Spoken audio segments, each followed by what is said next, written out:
Diálogos Lunáticos. Hoje, uma convidada muito especial que daqui a pouco vou apresentar.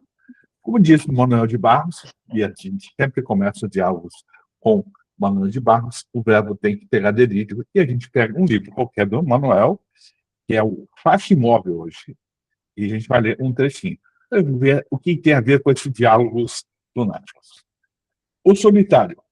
Os muros enflorados caminhavam ao lado de um homem solitário, que olhava fixo para certa música estranha, que o menino extraía do coração de um sapo.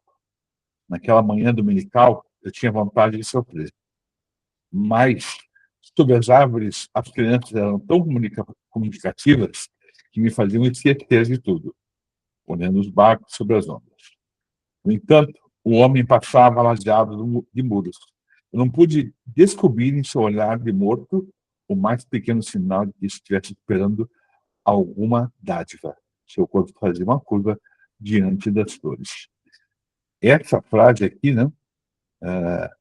Naquela manhã dominical, eu tinha vontade de sofrer.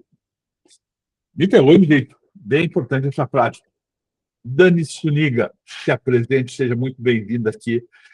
Uma querida amiga, vocês têm adquirida, nós nos conhecemos em... Quando é que foi? Falar em Blumenau, né? Não sei, Foi em Blumenau, final de novembro do ano passado, né, Tônio? Tivemos, eu acho que a felicidade desse encontro, e aí trocamos algumas conversas rápidas, porque era muito dinâmico o evento, mas saiba que é uma alegria ter você perto de mim. Então, muito obrigada por esse convite. E o que eu estou dizendo perto é que não é fisicamente, mas é perto de energia, perto de alma, e isso é muito importante para mim. Então, muito obrigada. A gente teve boa troca. Se apresente, por favor, Dani. Olha, quem sou eu? Eu acredito que eu sou uma mulher que gosta da vida. Acho que eu sou daquelas que não desisto daquilo que eu quero, daquilo que eu acredito. Tenho uma fé, e aqui a fé é realmente uma crença em Deus, no universo, de que tudo que a gente deseja, se a gente pede firmemente, se a gente acredita na gente, tudo prospera. Sou uma pessoa que hoje eu aprendi a gostar da minha sensibilidade, mas durante muito tempo ela era uma pedra no meu sapato. Então hoje falo com tranquilidade, sou uma pessoa muito sensível, sou uma pessoa pura, e a pura aqui é realmente a pureza da história, e aqui sem soar de forma ingênua ou romântica, e acho que sou muito humana, Tônio. Eu acho assim que essa humanidade sempre existiu em mim, né? E hoje eu gosto de ser quem eu sou. Eu acho que se definindo, sou mentora de vidas, é assim que eu me coloco. Tenho um projeto de mentoria que chama Projeto Aurora. Sou escritora, escrevi o ano passado meu primeiro livro solo, porque já tinha feito outros 5 livros em coautoria, o Audácia de Ser Feliz, que é que você tem, que é uma biografia minha, uma autobiografia, mas não é uma história puramente simples contada, é onde eu chamo o leitor a todo momento para uma reflexão. E o livro já vendeu mais de 500 cópias, que para quem é um escritor desconhecido é um número considerável. E agora, no segundo semestre, vamos começar a escrever o Audácia de Viver. Opa! O Audácia de Viver. Me vieram várias perguntas, mas quanto demorou para você acreditar em você? Quanto tempo demorou? O que você fez nessa mágica aí? Ai, Tônio, olha, eu vou falar para você que foi um processo, não foi um processo fácil, não foi um processo curto, foi um processo que eu comecei com os meus 28, 29 anos, né? A partir de um término de relacionamento que com a pessoa à época, que hoje é o meu marido, eu até conto isso no livro, Que legal. é, mas que foi necessário isso, porque eu era uma pessoa, Antônio, o que acontece? Eu nasci com uma má formação congênita, que é a fenda palatina, que é o céu da Hum, boca aberto, né? E uhum, algumas pessoas têm também o lábio fendido, eu não tenho lábio fendido, eu tive, né, uhum, só o céu da boca aberto, e isso há 50 anos atrás, até meus pais descobriram, demorou alguns dias, e para saber qual era o tratamento também, porque é um tratamento multidisciplinar, né? Então, eu fiz 4 cirurgias até os meus 12 anos, onde uma delas eu soube que abriu recentemente, eu tinha 7, 8 anos, essa cirurgia acabou abrindo, e eu falava completamente, tinha um problema muito sério de dicção, a minha voz era totalmente anasalada, fanha, poucas pessoas entendiam o que eu falava, eu sofri muito bullying na escola, eu era uma pessoa muito, uma menina, né, muito uhum. introvertida, não me achava capaz, me sabotava, mendigava amor, e eu tinha que ser perfeita em tudo, para que eu achava, né, que sendo assim, meus pais iriam me amar, né, não iriam me rejeitar. Então, a rejeição sempre foi muito forte em mim. Primeiro, a minha autorrejeição, né, obviamente, depois a rejeição das pessoas. Então, foi um processo de reabilitação durante 12 anos, que foi a minha última cirurgia, fono e uma série de coisas. E aí, para minha voz ficar como ela está hoje, né? Então, tá, o problema fisiologicamente estava resolvido, mas Uhum. emocionalmente não. Então, eu era uma pessoa que eu fazia tudo, Tony, tudo, tudo para agradar as pessoas, Tony, tudo que você pensar. Então, assim, eu era sempre aquela que saía na frente para fazer as coisas, e eu queria saber se estava todo mundo bem, se tinha alguém que estava desconfortável. Então, eu tinha que fazer tudo certo pela primeira vez para a pessoa olhar para mim.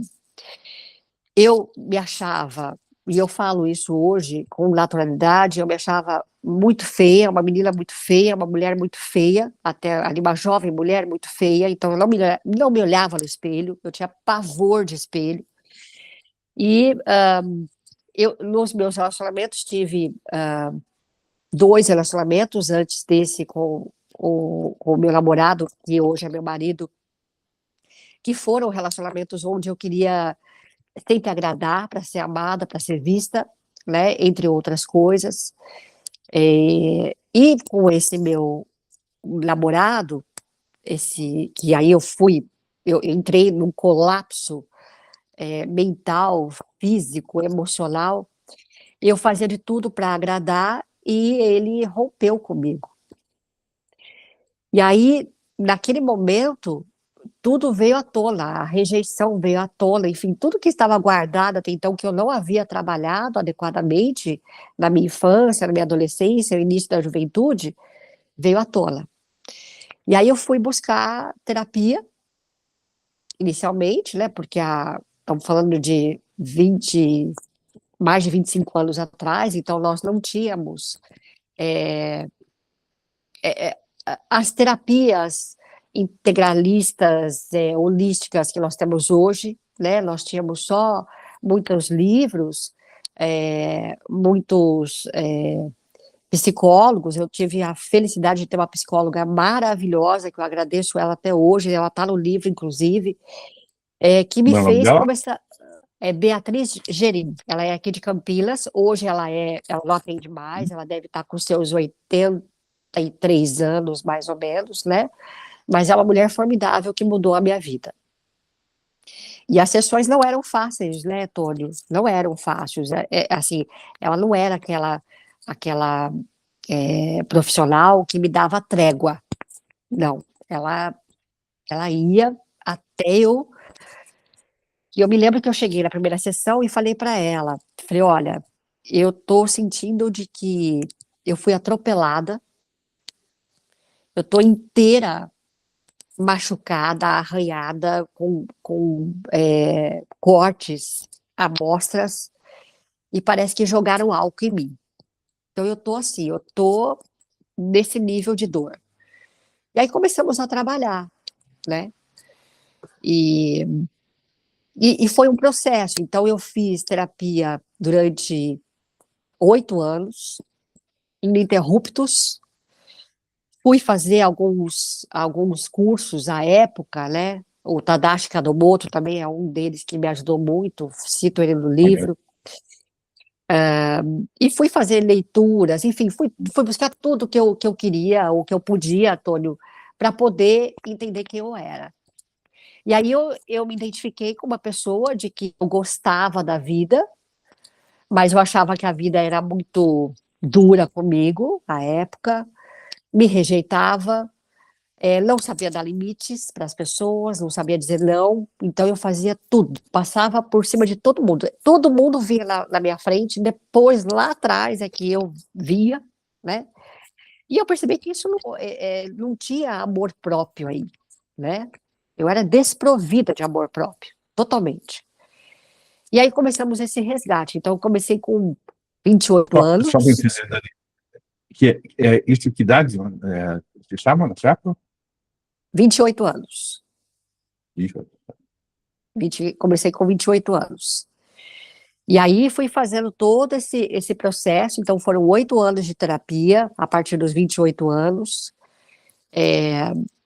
E nesses 8 anos era cursos, era leituras, era tudo que alguém que conhecia, que eu comecei a falar mais. Eu comecei a falar que eu tinha fenda palatina, Tônio, com 28 anos. Eu não falava para ninguém.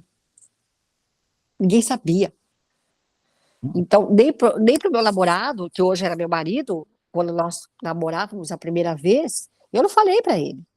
Eu fui falar quando nós retomamos o nosso namoro, 2 anos depois desse término, né? Mais até, eu acho, um pouco mais de 2 anos depois desse. Oi, bati aqui, Tônio, tá me vendo? Acho, agora sim. É, Estou chegando. é. E quando nós voltamos, Tônio, né, que aí depois nós voltamos e nos casamos, foi aí que eu falei para ele que eu tinha feito a palatina. Eu não falava para ninguém, tinha vergonha. E então, esse processo que foi, eu acho que isso estava determinado para mim, que eu precisava fazer isso na minha jornada, me descobrir, atualizar a minha identidade, né? Eu fiz, assim, sem falsa modéstia, eu fiz com louvor. Não vou falar que foi fácil, porque em nenhum momento foi fácil, mas eu aprendi, eu consegui me colocar em primeiro lugar, eu consegui dar limites às pessoas para não ultrapassar a fronteira que sou eu, não é? E começar a me amar, olhar no espelho e gostar do que eu via, não é? E, e isso faz uma diferença enorme na minha vida hoje. Porque esses dias eu estava até pensando, Tônio, se eu tivesse ficado naquele lugar, como é que eu estaria hoje? Outro dia me passou isso pela cabeça, sabe? E eu cheguei à conclusão que eu estaria depressiva, muito depressiva, com doenças autoimunes, seguramente, e amargurada, sem prazer pela vida. E não, eu sou uma pessoa que amo a vida, adoro a vida, mesmo com todas as surpresas boas ou ruins que a vida nos traz, sabe? Eu amo a vida. Então, eu me tornei essa mulher que não é amargurada. Não sou amargurada, eu sou muito feliz, eu sou muito grata por ter feito esse caminho e hoje posso ajudar as pessoas a também fazer o caminho delas. Porque se eu conseguir, todo mundo pode tentar. todo mundo pode fazer, sabe? Eu gostei disso que você falou. Todo mundo pode tentar. Quando a gente fala, eu acho tão esquisito, tão, sei lá, estranho quando alguém fala todo mundo consegue. Não, não todo mundo consegue. Todo mundo pode tentar. E aí vai cada um poder conseguir, né? Essa promessa, não, se eu Exato. consigo, você consegue também, é muito vazia. Exato, porque a gente tem que partir do pressuposto que, primeiro, precisamos querer. Eu quis. Precisamos querer, Uhum, porque é um processo duro, é um processo longo, é um processo dolorido. Você tem que mexer em feridas, você tem que ver coisas que talvez você não uhum. quisesse enxergar, porque a realidade, muitas vezes, Tônio, ela se nos mostra assim, ela vem de uma forma dura, mas aí a vida diz assim para você, viu? Como é que é? Você vai encarar ou não vai encarar? Porque isso é seu. O que que você vai fazer com isso, né? E, e, Deixa eu te e eu falei, perguntar, deixa eu te diga. perguntar só te perguntar uma coisa. É, a dor, às vezes, é apaixonante, né? A gente ficar num lugar de vítima é, é apaixonante. Agora, um pouquinho, ultimamente, ainda mais agora nas últimas 2, 3 semanas, as coisas têm dado muito certo na minha vida. Eu estava me perguntando no sofá, é, um pouco antes de derrubar o café em cima da minha barba e da minha. O que, que eu vou aprontar para estragar esse momento tão legal de felicidade? Aí cair na gargalhada, né? Mas esse lugar de vítima é tão legal, né? Porque parece que se a gente é vítima, a gente alcança o paraíso, né? A gente vai para um lugar melhor, né? Então, parece tão legal e tão vazio a gente se apaixonar pela dor, não é? Antônio, assim, e eu chamo isso de zona de conforto de sofrimento. Tá ruim, mas tá bom. Ah, mas por que tá bom? Porque eu conheço. Eu conheço esse sofrimento, conheço essa dor. Então, para sair daqui, é o movimento que eu vou fazer. Eu vou para um lugar, de repente, de felicidade ou de paz interior que eu não conheço. E aí? Aí dá o medo. Porque você fala, putz, e aí, como é que é? Medo, será que eu mereço? Será que eu posso? Será que eu tenho permissão para isso? Porque a gente vive muito, entendo assim, Tônio, também, nós temos, né, e eu digo nós de maneira generalizada, porque todo mundo tem. Falar que não tem crença limitante, por exemplo, eu acho que é uma falácia. Todo mundo tem crença limitante. Claro que, assim, tem pessoas que, de repente, vai ter uma só, ok. Tem pessoas que vão ter várias ao mesmo tempo. Eu, por exemplo, tinha várias, né? Que muitas foram que eu desenvolvi na minha infância e outras que eu herdei, principalmente da minha mãe, né? Mas que não eram minhas, eu herdei isso. Mas você precisa desse trabalho de se confrontar, desse autoconfronto, para você saber, Uhum. peraí, isso é meu, isso não é meu. Por que que eu estou carregando isso aqui? Por uma fidelidade, por uma. é, a gente fala assim, né? É uma fidelidade que nós temos, é uma lealdade invisível. Por que que eu tô fazendo isso, não é? Só que para a gente ir saindo desses lugares, são questionamentos a toda hora, Tony. Então, pera, eu sempre falo assim, pera, para mim, né? Por que que eu estou sentindo isso? Por que que o meu corpo está assim? Porque quando a gente está muito atento ao nosso corpo, à nossa mente, à nossa alma, você vai perceber, o corpo traz informação. Então, por que que eu tô, por que que eu tô sentindo essa raiva que está me consumindo, eu estou tremendo de nervoso, por exemplo? Por que que eu tô com a voz embargada? Por que que eu tô com dificuldade de falar? Por que que eu tô com medo? Por que que eu tô com esse embrulho no estômago? Por que minha cabeça dói? E isso fisicamente eu tô falando, né? Mas depois mentalmente, mas viu, por que que eu tô sendo levada a esses pensamentos? Porque os pensamentos não nos definem. Mas por que que está acontecendo esses pensamentos? Da onde eles originaram? O que que startou isso? Então, hoje, eu aprendi, Tônio, a me questionar toda hora. Então, assim, peraí, tem alguma coisa fora do lugar aqui. Por que que eu tô assim? Até eu encontrar a resposta. Só que, obviamente, com a maturidade e com todo esse processo, as respostas vêm mais rápidas, né? Claro. Mas lá atrás, não. Elas demoravam para vir, né? Porque até eu ir compondo, até eu ir percebendo, até eu. E tem coisas que você se defronta que você não quer ver. Só que chegou uma hora, me lembro até hoje, que essa minha psicóloga diz assim para mim: você não pode mais colocar nada embaixo do tapete.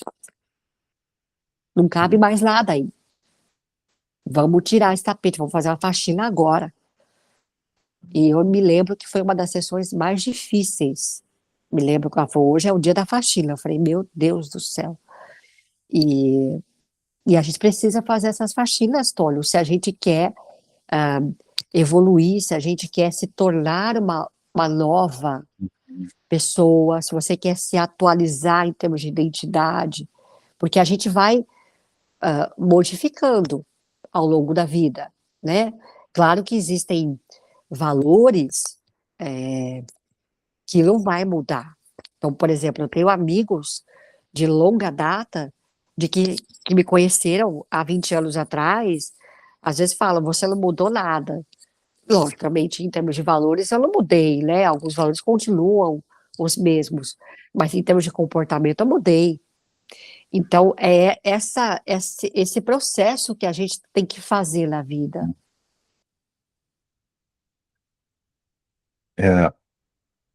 Você está falando aqui de uma coisa bem importante de perguntar. Eu tive uma entrevistada aqui no Diálogos Lunáticos, que foi a Tânia Mojica. A gente conversou Sim, sobre, assim, muito querida, enfim, uma boa amiga, nos conhecemos pessoalmente, aqui inclusive uma vez que ela veio também, e ela fala uma coisa que eu concordo totalmente, é do slow healing, ou seja, vamos para chegar nessa uma sessão como esta que você falou, que é uma sessão de vamos tirar debaixo do tapete, tem que ter uma preparação muito lenta e muito gradual.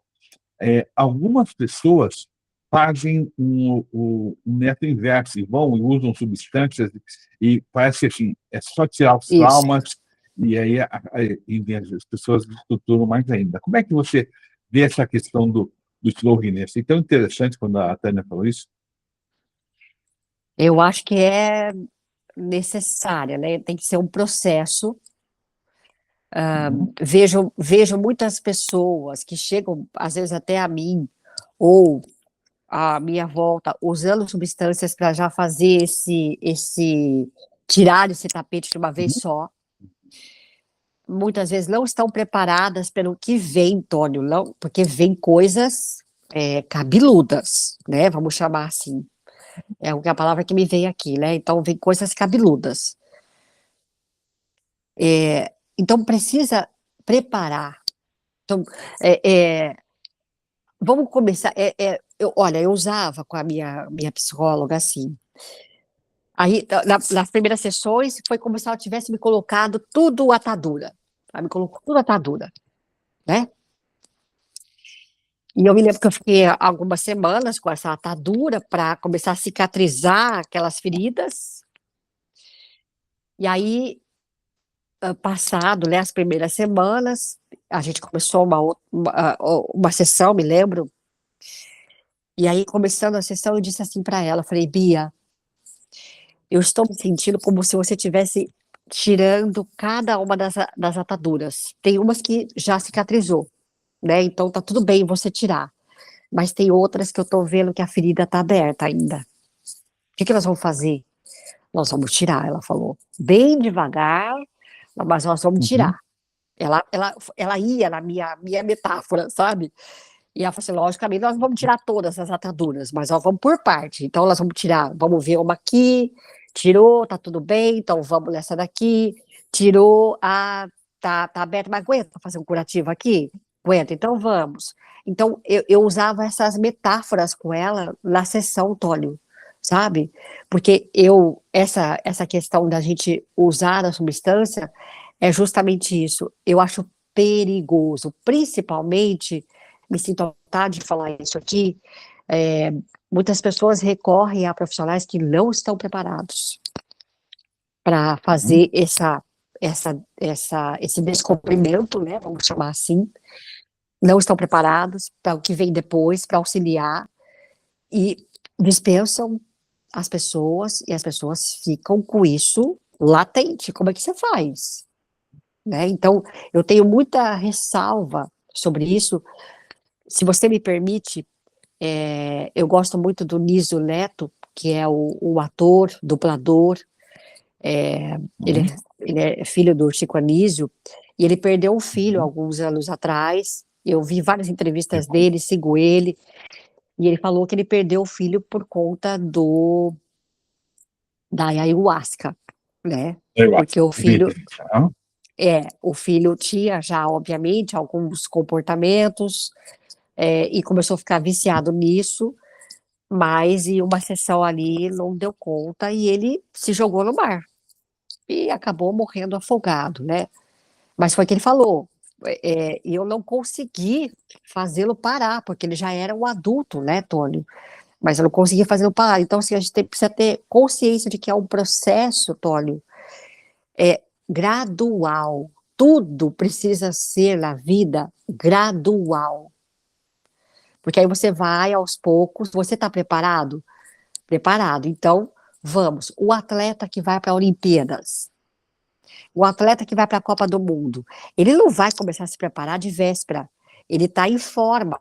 Mas se ele de repente tiver alguma lesão, tem um tempo para ele recuperar tudo aquilo. Ele não vai de cara fazer uma das provas mais importantes dele. Não.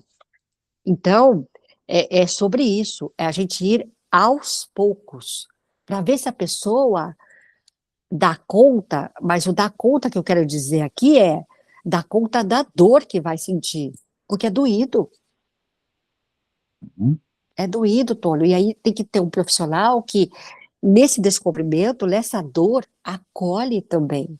Eu recebi esse acolhimento.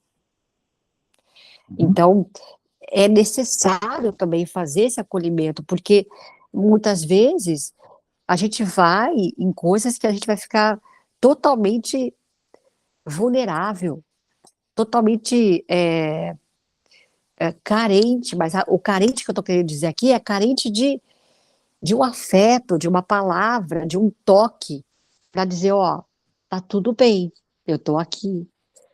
Então é sobre isso que eu estou falando, é dessa humanidade que nós precisamos resgatar entre nós pessoas, entendeu? É sobre isso, é um abraço, um acalento, um, um oi, um bom dia. Tônio, você já experimentou falar um bom dia para alguém que você não conhece e dar um sorriso? Com frequência, faço todo dia. A pessoa não responde, ela nem te conhece, o que ela faz? Às vezes ela nem fala bom dia, mas ela te responde já com um sorriso, Sorri. Eu faço, não é? eu passo na rua, eu caminho na rua e vou cumprimentando as pessoas, vou dizendo bom dia, faço isso. Ainda mais quando essa pessoa está com cara fechada, aí eu faço questão de fazer isso. Não é? Aí ela muda. Então, é sobre isso, sobre essa generosidade que nós precisamos resgatar. Então, assim, você quer fazer um processo usando substâncias? Tudo bem, eu acho que cada um vai buscar o que é melhor para, né, para si. Mas vai buscar com pessoas que estão capacitadas, que têm condições de te resgatar depois, de te acolher. Porque senão fica simplesmente um ritual e tá tudo bem. E não é bem assim, né? É, o ano retrasado, eu tive uma experiência interessante eu sou muito reticente com plantas, com todas essas coisas, mas tive uma experiência interessante com iboga, não sei se você conhece, é uma Não. planta de origem africana e tal. O que me chamou a atenção dentro dessa fala é que o grupo que estava lá cuidando era extremamente cauteloso e cuidadoso. Enquanto tinha uma pessoa que dirigia, tinham 3, 4 ou 5 pessoas que ficavam cuidando das pessoas em volta. essa relação amorosa e esse... Quer dizer, eu não tive nenhuma reação anormal, né? Mas outras pessoas tiveram reações anormais e passaram a se sentir mal. Mas esse cuidado amoroso é uma relação de amor. Mas a pergunta que eu quero te fazer é uma outra. Normalmente, quando as pessoas descobrem as suas coisas, né, com muita frequência, as pessoas têm prepotentemente uma culpa daquilo que estão sentindo. Não, meu Deus, eu fiz isso errado, então, nossa mãe, que tipo, é uma prepotência em se acusar de uma forma, né, não amorosa, né? Enfim, porque a gente passou por coisas e foi levado às coisas. A gente tem uma responsabilidade em mudar, né? Mas essa coisa do... Então, tem um texto da Marion Minervo, que é uma psicanalista lá de São Paulo, eu fiz um curso até com ela, que fala do superego cruel. A gente diz que gastar muito mais tempo se condenando, se penalizando, se flagilizando, por estar agindo dessa forma ou da outra forma e tal. E às vezes a gente erra. E o que a gente faz? Né? A gente conserta. A gente passar tanto tempo gastando com essa, enfim, com essa autoacusação. O que você pensa assim? Olha, eu já estive nesse lugar de autoacusação, né? Nossa, meu Deus do céu, como eu fui culpada, fui responsável, mas assim, de automutilação mesmo, assim, sabe? Né? Assim, nossa, fiquei algum tempo aí, mas também que me levava para um lugar de vítima, aonde, para mim, inicialmente esse lugar ele era confortável, eu achava, né? Eu achava que era confortável, porque, tipo, ai, coitada de mim. E eu achava que alguém ia olhar para mim. Tônio, A cara que você fez foi ótima agora. quando eu percebi que eu estava nesse lugar de vítima, querendo que alguém olhasse para mim, ninguém estava nem aí. E aqui eu tô falando aqui, tô sendo grosseira e assim, de forma proposital, entendeu? Do tipo, levanta, para e vamos, né? Vamos em frente, sai desse lugar aí, sai dessa areia movediça, né? Vamos chamar assim. Quando eu me dei conta, eu falei, gente, mas eu perdi muito tempo da minha vida aqui, me achando culpada e vítima. Falei, chega, quem veio para esse lugar fui eu. Eu me coloquei nesse lugar. Então, eu sou a única que pode me tirar desse lugar. Porque alguém pode até dizer, ó, a minha mão está aqui, ó, vem que eu te ajudo. Mas se eu não fizer o movimento não adianta. Eu trago a pessoa junto para a lama aqui comigo, e puxo ela, né? Então, não. Quando eu percebi isso, mas tudo clareou, Tônio. Do tipo, não, peraí, agora eu preciso. É o seguinte, eu preciso ter autorresponsabilidade. E aqui a autorresponsabilidade tá, fiz certo? Que bom. Fiz errado? Tá bom. O que eu preciso fazer para consertar? Porque sou ser humano, não posso me colocar uma capa de Mulher Maravilha, de que eu sou invencível, eu não erro, porque eu usava essa capa, Tônio. Eu usava essa capa de Mulher Maravilha. Durante muitos e muitos anos eu usei. Hoje ela está bem aposentada. Mas assim, usava e, nossa, então vamos nada. Peraí, tem um erro, nós vamos consertar. De que forma? Vamos olhar o que dá para fazer. Assim, eu tenho consciência hoje, Tônia, assim, não é porque a gente é mal, nada disso. A gente magoa, às vezes, as pessoas sem perceber. E não é porque eu sou uma má pessoa, nada disso. É porque, às vezes, eu faço coisas, às vezes, inconscientes, no automático, e eu não percebi. Então, hoje eu tenho essa consciência. Eu posso ter magoado alguém? Posso, claro. E quando eu percebo que eu fiz, né, de repente magoei alguém, que eu não gostaria, que eu não queria, eu imediatamente vou me retratar. Quando eu percebo, eu vou me retratar. Porque eu sou responsável. Então, no sentido, olha, me perdoe se de repente eu falei alguma coisa que não era para ter falado, se eu me excedi, se eu fui grossa, eu imediatamente tenho essa consciência. Claro que às vezes pode demorar, não é? Tem coisas que é de hoje para amanhã, por exemplo. Mas tem coisa que às vezes eu preciso me assentar e falar, não, putz, eu errei, preciso pedir perdão, preciso pedir desculpa para aquela pessoa. E aí eu fui fazendo esse trabalho comigo e com as pessoas, que de repente eu não deveria ter, ou magoei sem saber, mas assim, olha, tipo, eu estava de repente com a cabeça quente, eu estava ali muito nervosa, eu estava ali achando que eu estava sem saída, então eu tenho essa preocupação, mas primeiro, eu me perdoar. Não adianta nada você pedir perdão para o outro e você continuar ali se sentindo culpada, né? Para você ter a aprovação do outro. Não, isso eu não faço mais. Então, primeiro, eu me perdoo. Me perdoei? Tá tudo certo comigo? Então, eu vou lá e vou pedir perdão para outra pessoa. Isso é libertador, porque você deixa de carregar a culpa, você sai do lugar de vitimismo, você se coloca no papel de adultos, de autorresponsabilidade.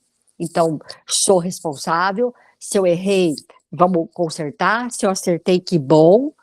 E o que bom aqui não é, nossa, que maravilha. Não, que bom. Vamos para o próximo, né? Deixa eu te perguntar. Uma outra questão. O que eu tenho percebido com frequência nos diálogos lunáticos, que às vezes quando a gente aprofunda demais as coisas, as pessoas dão no pé. Elas não aguentam. Quando a gente começa a falar coisa demais. Às vezes, assim, se eu continuar conversando com você, a gente vai fundo nessas coisas. É uma conversa provocativa que eu adoro. Algumas pessoas não suportam. Mas e eu quero colocar para vocês, a gente está escrevendo uma peça sobre Rubem Alves, que deve estrear, acho, 17 ou 18 de julho, em Campinas. Então, você está previamente, que é onde é a sede do Instituto Rubem Alves, né? Isso! Previamente convidado. Então, já nos alinhamos lá com a Raquel Alves, lá que é filha do Rubem, que está... Sim, Enfim, conheço a Raquel, conheço a Raquel. tem uma questão parecida com você da Sim, fenoplastina também e tal, né? exatamente, exatamente. Né? Então, pode dizer, Raquel, que você nos conhece. O Richard, você não conhece pessoalmente, o Richard é o seu ator que vai fazer o monólogo junto, que ele já entrou em contato com ela também. Né? Eu vou fazer uma pergunta simples, duas perguntas simples para você, mas eu acho de difícil resposta. É tão difícil que o próprio Freud não conseguiu responder. Mas, afinal, Dani, o que é ser uma mulher? O que é ser uma mulher? Olha, na minha visão, ser mulher é a gente valorizar a nossa essência aqui do cuidado, da energia feminina, que ela existe, né? Então, no sentido de cuidado, de intuição, de sensibilidade. Nesse sentido, tem a energia masculina, que é de execução, né? Que é mais processual, mais cartesiana, objetiva, e tem a energia feminina, que é aquela que vai conduzindo, orquestrando, sentindo. Para mim, ser mulher é isso, é a gente ir orquestrando, né?